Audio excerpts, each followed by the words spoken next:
Je pourrais jamais recommander à une personne de ma famille de pratiquer cette discipline-là.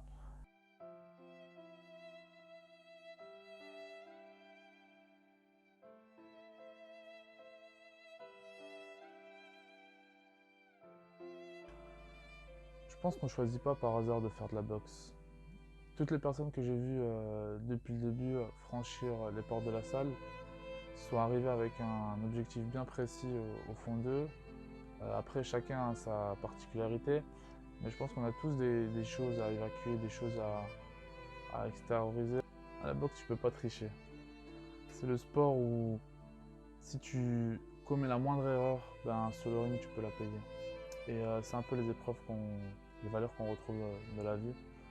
C'est chaque chose a une conséquence sur le déroulement de ta vie. Et la préparation joue un rôle très important et le moindre détail est important.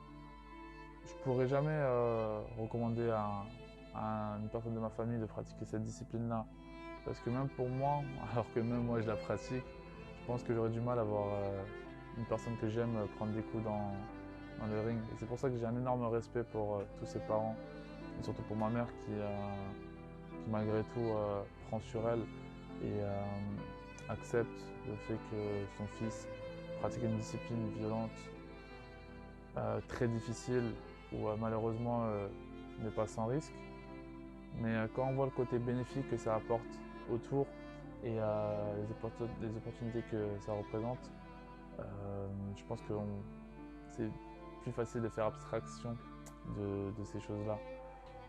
Je pense que arriver à un certain niveau, il faut savoir comprendre et surtout se poser des bonnes questions de pourquoi on a commencé la boxe. La préparation, c'est le moment le plus enrichissant et à la fois le plus dur. Ce qu'il faut comprendre, c'est que la préparation, c'est à la fois fatigant physiquement, parce qu'il y a l'augmentation des heures d'entraînement qui rentre en jeu, mais aussi psychologiquement, parce qu'on arrive peut-être moins à dormir, parce qu'on mange peut-être moins, ou peut-être plus comme avant, si on n'avait pas une bonne hygiène de vie. Les entraînements sont plus durs, on a le stress du combat, on a la pesée, on a la vie de tous les jours, le travail pour ceux qui travaillent, les études pour ceux qui sont étudiants, où il faut savoir gérer le rythme, il faut savoir garder la même intensité. La vie de famille qui peut être diminuée. Voilà, on passe moins de temps à la maison, beaucoup plus de temps à la salle, à l'extérieur. Donc psychologiquement c'est fatigant aussi ça, ça faut le prendre en compte. Il faut aussi l'accepter. Pourquoi? Pour un objectif lointain, pour un objectif déterminé. Mais cette période-là va être très difficile, il faut savoir l'accepter. Parce que peut-être que la récompense, au final, économiquement, elle ne sera pas aussi représentative des efforts qu'on a fournis. Mais par contre, ce qu'on recherche, ce sera bien plus profond. La reconnaissance, l'estime de soi, le dépassement de soi, la, la victoire, le fait de se dire que je l'ai fait. Je l'ai fait. Moi, je l'ai fait. Je me suis fixé un objectif et j'ai tout fait pour y arriver. Et à la fin, je l'ai réussi. Et ça n'a pas de prix. Ça n'a pas de prix. Donc, c'est des choses qu'on retrouve dans la vie de tous les jours. Dans se fixer des objectifs et aller jusqu'au bout. Ne pas abandonner. C'est pas facile d'être blessé, de malgré tout vouloir continuer, d'avoir mal au dos par exemple et de se dire putain, il faut que j'aille courir sinon je ne serai pas au poids. Il y a énormément de choses, énormément de sacrifices et voilà. Et c'est vrai que c'est pas forcément simple pour l'entourage de comprendre tout ça quand on n'est pas dedans. Mon secret pour rester motivé, il n'y en a pas tellement, hein. C'est juste de me dire ce que je fais aujourd'hui, ben, je le ferai mieux demain. Et aussi qu'aujourd'hui j'ai la chance de pouvoir faire pratiquement tout ce que je veux. Alors que d'autres aujourd'hui ben, n'ont pas cette chance-là. Donc pour les respecter, je me dois de faire ce que je m'étais prévu. Et j'ai pas le droit de dire je suis fatigué, j'ai pas envie, j'en ai marre. Parce que ce serait manquer de respect à ces personnes-là. Aujourd'hui j'ai deux bras, deux jambes, je suis en bonne santé, je mange bien, je respire bien, j'ai pas de problème de santé. Donc j'ai aucune raison de ne pas aller faire du sport et de ne pas me dépasser, de ne pas le faire du mieux que je peux. Il y a des gens aujourd'hui qui sont en chaise roulante. Il y a des gens aujourd'hui qui ne peuvent pas courir parce qu'ils ont des problèmes de santé. Il y a des gens aujourd'hui voilà, qui n'ont même pas peut-être l'opportunité, l'argent, l'encadrement ou l'espace pour pratiquer leur discipline.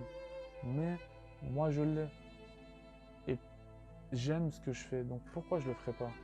Et je me dis que si je le fais pas, ben, ce serait manquer de respect à ces personnes-là qui auraient aimé peut-être être à ma place, à la place où je suis actuellement. Après, bien sûr, il y a des places peut-être meilleures dans le monde, mais en tout cas, je me dois de faire. C'est juste de se rendre compte de la chance qu'on a aujourd'hui de pouvoir faire ce que l'on veut, avoir le choix. Avoir le choix, c'est quelque chose qu'avant c'était un privilège, la liberté. La liberté d'entreprendre ce qu'on aime, d'entreprendre des projets qui nous tiennent à cœur.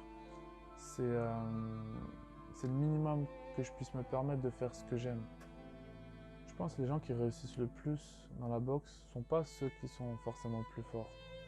J'ai eu la chance d'avoir un entraîneur très jeune qui m'a appris à voir beaucoup plus grand, qui a été toujours un bon mentor et que j'ai considéré toujours comme un deuxième père, qui m'a permis de voir les opportunités qu'il y a autour de la boxe. C'est ce qui m'a permis de faire des études supérieures par exemple et de pouvoir envisager des projets à long terme qui touchent bien sûr la boxe mais qui ne sont pas forcément de boxer jusqu'à la fin de ma vie, quoi. Au bout d'un moment, faut pas se leurrer, hein. À 30-35 ans, peut-être qu'il faudra arrêter, raccrocher les gants, c'est peut-être pas avant. Et après, qu'est-ce qu'on devient si on n'a pas pensé à plus tard.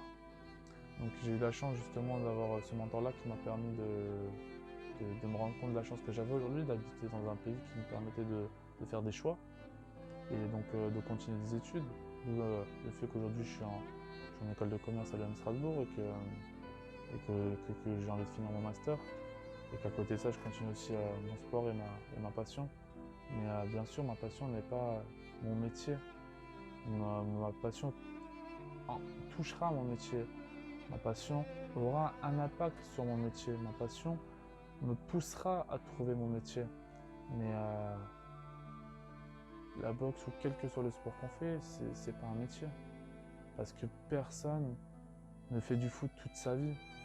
Personne ne fait du basket toute sa vie. Personne ne fait de la natation toute sa vie. On se reconvertit à quelque chose qui a un impact, qui touche notre discipline. Mais voilà, au bout d'un moment, ou peut-être même pas, hein, peut-être qu'il n'y aura aucun rapport avec le sport, hein, mais justement parfois, le fait d'avoir pratiqué ce sport-là nous rend compte de la perversité qu'il peut y avoir dans cette discipline, et donc du coup qui nous dit qu'on veut pas, qui nous pousse justement à ne pas du tout s'orienter vers ce domaine.